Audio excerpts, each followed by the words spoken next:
I have some green cotton velvet curtains, and I also have an arguably unhealthy desire to dress like a hobbit every day. So you know what that means. This week I'm turning these old curtains into a cute hobbity dress.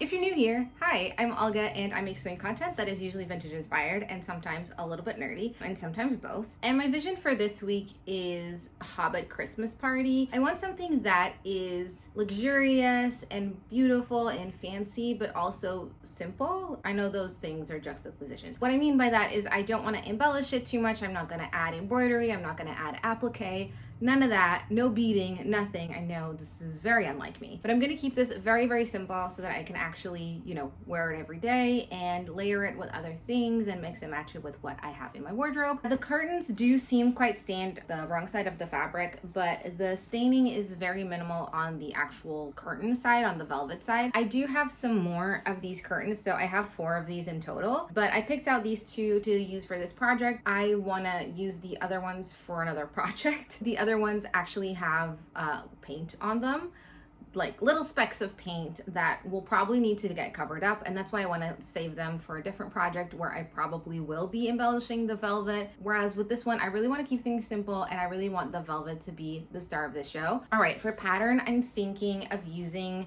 the same pattern I used for the flannel dress I made last year. I think that pattern is going to be perfect for this because it's really simple and it's really straightforward, but still really feminine and very cute and adorable, like exactly the vibes I'm going for with this dress. And yeah, I wear that dress a lot. It's very comfortable. It's very good to layer. It's a very good winter dress. Yeah, that's it. I'm really excited to keep growing my Hobbit inspired wardrobe. I need to go watch the video I made about the flannel dress so I know what pattern I used, but then we're gonna go ahead and cut some fabric.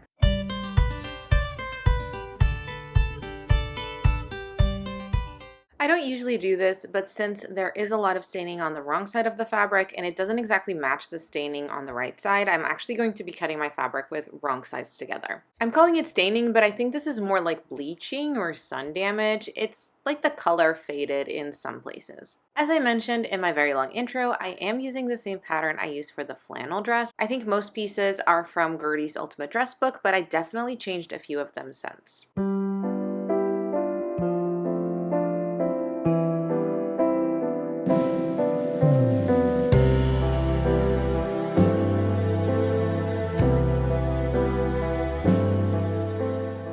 When I started laying out the skirt pieces, I realized I was going to have to do piecing if I wanted to get a 3/4 circle skirt. And honestly, I think with this velvet, the seam from the piecing would be quite noticeable, so I decided to scale down to an A-line skirt instead. I used a pattern from Berta that I have tailored over the years to fit me perfectly.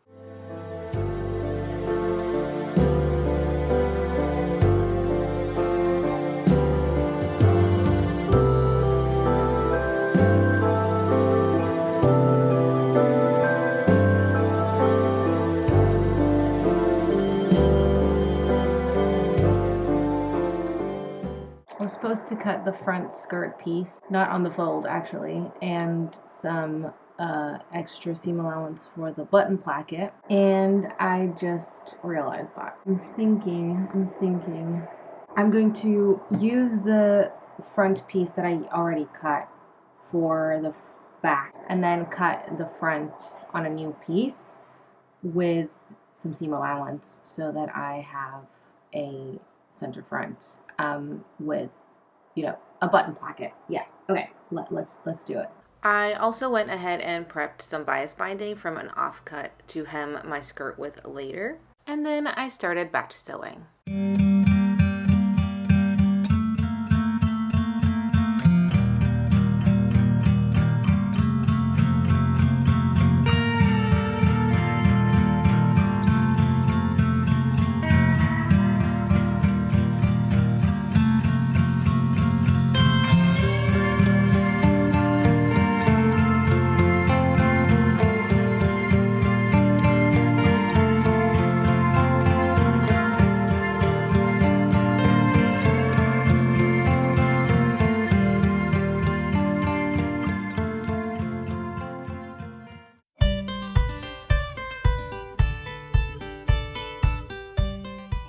Good morning, friends. I mean, it's probably not the morning for you. I don't know. I don't know your life. Anyway, what a great way to start. So, it's now Sunday, the following day from when I started sewing. I thought I'd give you an update because I kind of went into hyper focus yesterday and I forgot to check my camera after a while, and then it ran out of battery, so I didn't film a chunk of what I did, and I don't know what I didn't film. Obviously, cut everything, all of that. I started pinning things together and kind of batch sewing as I do. So what I have so far is got the pockets into each individual skirt piece. So I need to sew the skirt together to finish the pockets. I need to press those seams, but yeah. The collar is halfway prepped, so I've sewn the back seams. And now I need to like stitch them to each other to form like a collar. I've gone ahead and stitched the cuff onto the sleeve. I've never done it this way. I always like close up the sleeve, close up the cuff, and then stitch those together. But I thought maybe this would be easier. We'll see. I'm just experimenting with this. So, oh, and I've gone ahead and put the bodice together. So I've got the fronts and backs stitched to each other, all of the darts done and all of that, obviously. I also have the facings sewn at the shoulder. And what are you? Back skirt piece. So pretty good progress, I think. Okay, so I stitched everything together obviously on the sewing machine, and then I did serge all of my seam allowances because, well, honestly, I have my serger working again, so I can use it. So you can use a zigzag stitch if you don't have a serger, that's fine. This is cotton velvet, which frays and sheds, so finishing your raw edges is, yeah, you should do that with velvet like this. I went ahead and did the seam allowances and also the like raw edge of the facings because I'm not gonna fold this in or anything. I'm just gonna leave it like that. I'm gonna press it and then put the bodice to the side and work on putting the skirt together as well as the sleeves and the collar pieces. Actually, while I waited for the iron to heat up, I did the understitching on the pockets and I put in the gathering stitches on the sleeve caps. Then I started sewing the skirt fronts and backs together, putting the collar together and closing at the sleeves.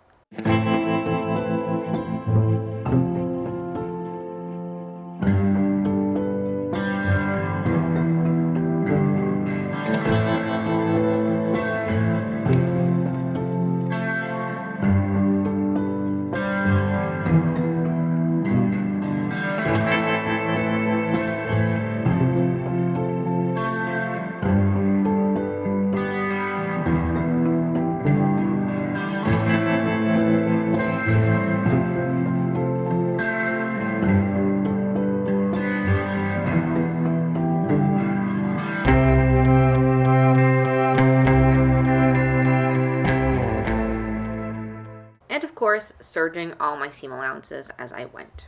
As the project starts coming together, I have less things I can batch, so my next step was to sew the collar and facings to the bodice, sandwiching the collar in between the facings and the bodice.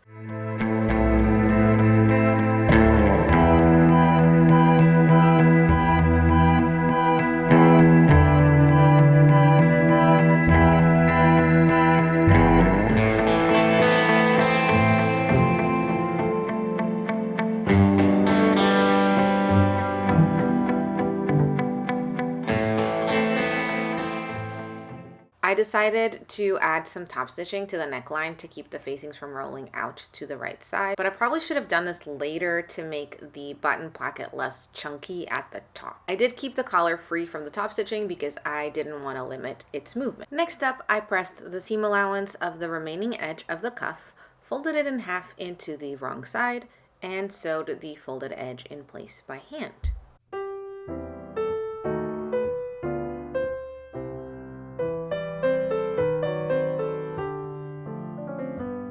With the sleeves done, I could pin them into the bodice with right sides together, matching up the notches. I ended up not using the gathering stitches because this fabric is a bit too thick to gather nicely.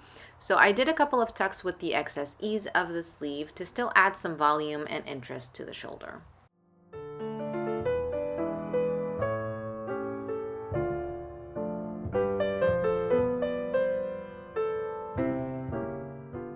And that's what the bodice looks like so far. With the bodice done, I can join it to the skirt. I pinned them together, making sure to match up the side seams and the darts at the back.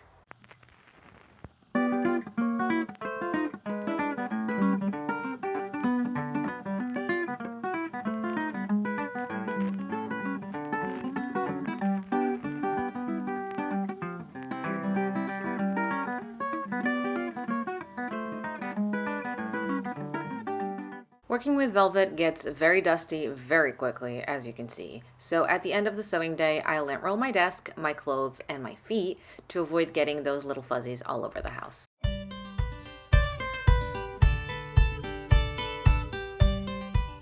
The next day, I came back to the dress after leaving it to hang on the dress form overnight to let the hem drop.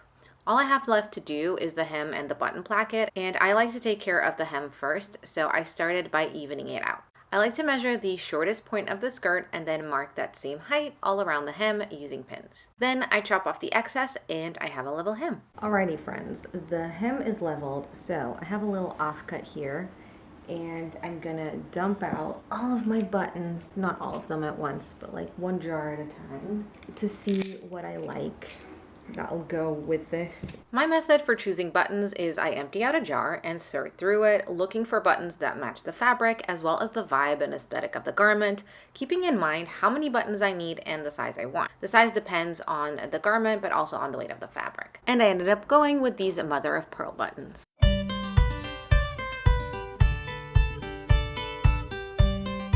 Okay.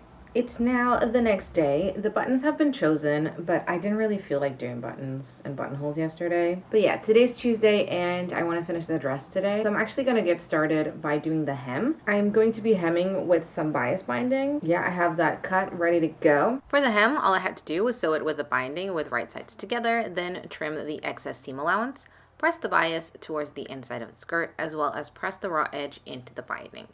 And of course, sew the folded edge by hand for an invisible finish.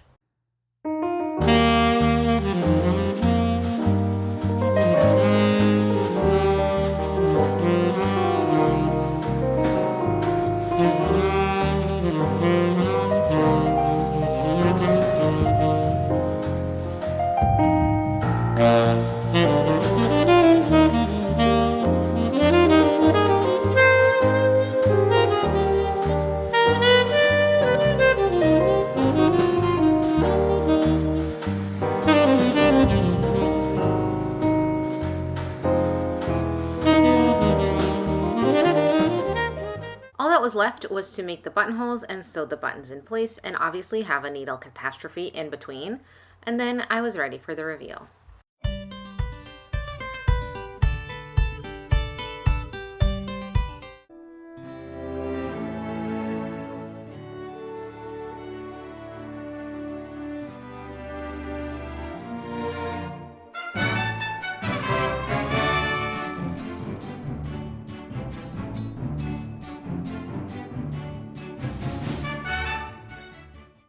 Friends, wrap up time. Yeah, the dress turned out super cute. It's exactly what I had in my mind, which is a really simple dress that I can mix and match with a lot of things in my wardrobe. I think the only thing really about this dress, but this is something I kind of knew coming into working with thick curtain fabric, is that it's thick. It doesn't have a ton of drape. I'm not gonna say it's the most comfiest dress I've ever made. It's not uncomfortable. I would definitely wear it like on an everyday basis. I'm just saying like the flannel one is a lot more comfortable because the fabric is softer and like more malleable, I guess is the word I'm looking for. If you're thinking about making clothes out of curtains, this is something you're gonna have to equate into your design, which it's fabric that's quite thick. It's not designed to make clothes, so doesn't mean you can't. It just means you have to keep that in mind when you're working with it. The fabric itself was easy enough to work with. Like, it's velvet. It's not the easiest, but it wasn't like a difficult velvet. Definitely what I expected going into it. I think on one hand, making an A-line skirt was a good idea because it meant I didn't have to piece anything, but also because this fabric doesn't have a ton of drape, like a big 3/4 circle skirt would be kind of chunky. But I am curious to see what it would look like. That's it. I don't really have anything else to say about this. I think it turned out really cute. It is warm, which is great, but today is still quite warm. We're having unseasonably hot weather for November. I don't know, it's been 20 degrees most days. It's very cold in the mornings, like early morning, like 7, 8 a.m. when I walk the dog. It's really cold, but then it warms up. Yeah, so it's been like 20, 23 degrees Celsius, obviously. So it's still pretty warm for November, but I think it's going to cool down starting tomorrow, actually. So hopefully I'll get to wear this soon. Worst case scenario, I will probably wear it to, I don't know if my friends are like doing a Christmas thing. I should probably find that out. I really had fun making this dress. I love making like Hobbity inspired clothes. Next week, I'm gonna be making something, it's not Hobbity, okay? It's still gonna be like a themed garment. It's just like gonna be a different theme. I really cannot shake the idea of a Hobbit Christmas party. So I actually wanted to ask you guys if you're interested. We could do like a live stream or like a Zoom thing. I don't know. Something like that, where we like maybe wear cute Hobbity Christmassy clothes and eat snacks and craft. I don't know. Maybe I think this would be a fun idea for us to do in December. But let me know if you're interested in that, like what days and what times sort of work for you. If a few of you do want to do it, I think it would be really fun. I know December is always a really busy time for everyone. If you're not interested or you don't have the time, that's fine. Maybe we can do it another time. But let me know if you'd be interested in that so I can set it up. But yes, that is it for this video. Make sure you're subscribed because I post every Friday. And you can also consider following me on Instagram or TikTok. I post on there every day, usually behind the scenes stuff. I post the photos and the reveals from the things I make on here. I post little teasers. So there's always a lot going on over there. And in December, there's also going to be some advent calendars. So if that's something you're interested in, make sure you give me a follow. I've linked everything in the description for you. Anything else I've used in this video that I can link, I have. That's everything for today. Thank you so much for watching and happy sewing.